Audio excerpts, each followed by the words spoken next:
You ever have a job you just don't want to do? Not even for any rational reason. This is it. This is the filter pump for a Pitco self-filtering fryer that the staff left the pump on to run dry for 30 minutes so it no longer spins. We're gonna take it all apart when it's said and done, and you can see the damage done internally. But yeah, she is locked up. So maybe with luck we can remove the bearings and put new bearings in and keep this as a backup, but I just don't want to do it. Right? Does that happen? I mean, I'm doing it, but it's just gross, right? It's just a filter machine. We're gonna get greasy and nasty. It's gonna be very hard to fit back in there. There's a lot of rewiring that needs to be done. I've got to rerun all this heat tape. And so thanks for listening to me complain and commiserate. So, all right, here we go. I ordered this exact OEM motor, right? You can't really monkey around. There's not an aftermarket version that you can trust because it has to be the exact correct size in every way to fit the impeller and fit into that unit. So let's go. All right, so this is the old one.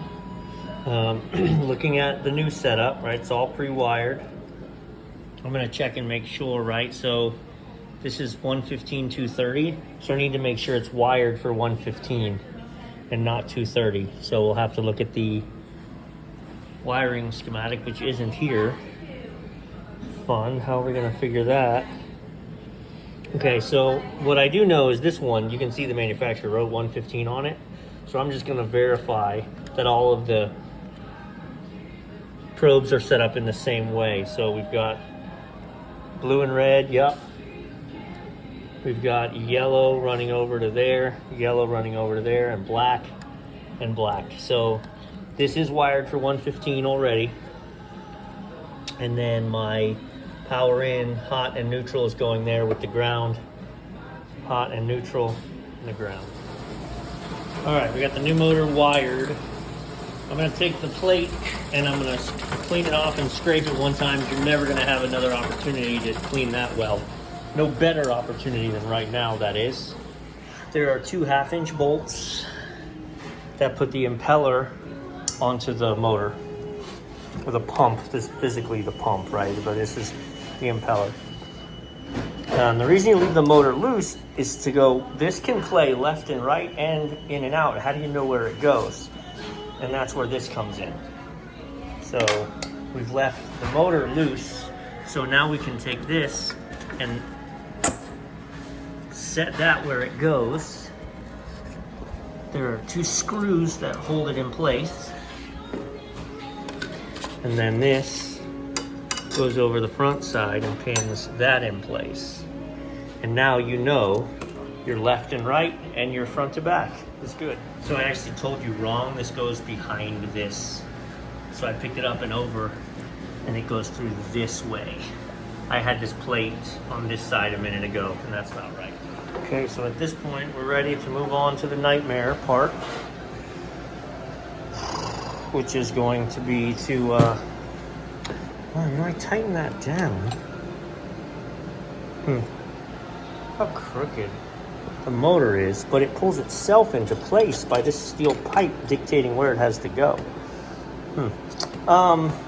Which is setting this back in place and lifting it up, putting the pins in and then reconnecting this stuff.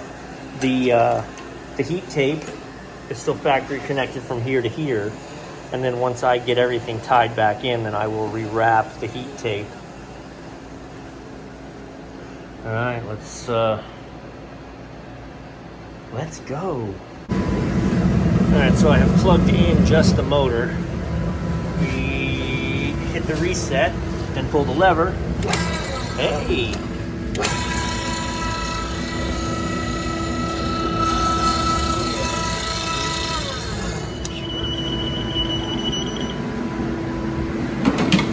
Hey, fries are up. Okay, I've got it close. I have it set on the back side. I've attached the white hose connection, but you'll see. You'll see. There's one more connection from the back, but now we have to set the back on the lip, push that up, and then these pins will run in and hold it.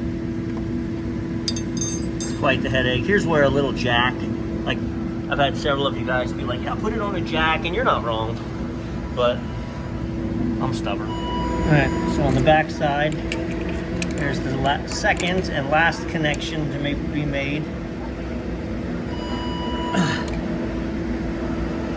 And then we should be able to filter now. All right, the moment of truth. Filter, yes. Starting filter. So we'll see if I reconnected things properly. The actuator will open. The oil will drop in. Excellent. It's set to auto filter, so what's going to happen is it's going to drop all the oil in there, and then the filter should start running and pumping it into there, kind of recycling the system. So that makes me happy. The hydraulic systems are all still wired properly. All right, pump on. Filtering away. Yeah, booyah. And we know it's pumping in because it's coming back out there. Filter motor replaced. I also did wrap the heat tape around. I need to get a zip tie and secure it on that hose right there. And then that'll be a wrap on this one. All right, so it pumps back up. Is that full? Yes. Turn fryer on to heat. Bada bing. So, there you have it. Filtering again. So I actually went through and filtered. We filtered that one, we filtered this one. I went to filter this and it really wouldn't drop. So I had to go into the manual controls, which is here. And so what's happened is they haven't filtered this oil properly because the motor's been dead. So there's tons of debris in the bottom and it's clogging us up. So you can see,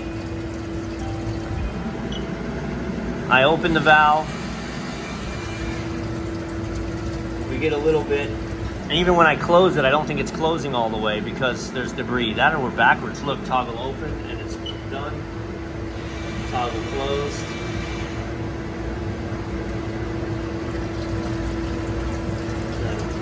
I'm hoping I can just, oh, you know what?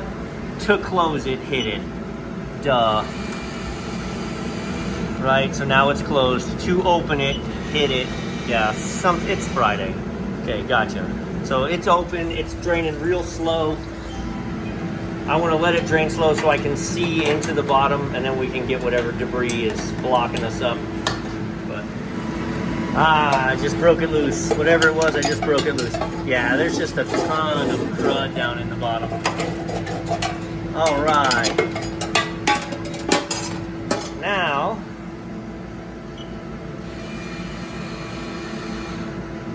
we can filter. So, and instead of doing, so it doesn't, it won't filter when the temperature is below a certain, oi, struggle bus with me. Yes, the bat's full. So now it's gonna fire up. We'll wait for it to light. Now we're gonna hold this. Fryer control, right? Drain, top off, return. If I hit return on, it's gonna take this and pump it up in there. This is what I wanna do just a little bit.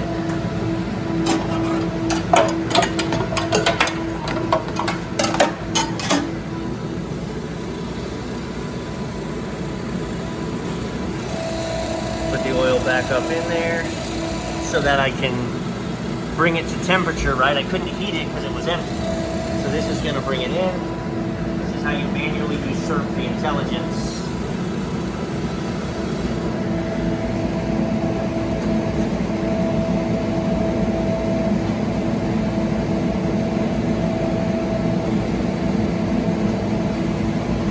Good enough. Okay, now that's off. So now let's go back to heating. It's gonna heat up, and then once it gets warm enough, I'm gonna go ahead and have it auto filter. And we should be good to go officially. Okay, now let's play Mad Scientist. We've got the bolts out. We've given this a knock. It should. All right. Rear bearing is fine. It's the front bearing. Let's take a look in there. I actually don't see catastrophic failure in there.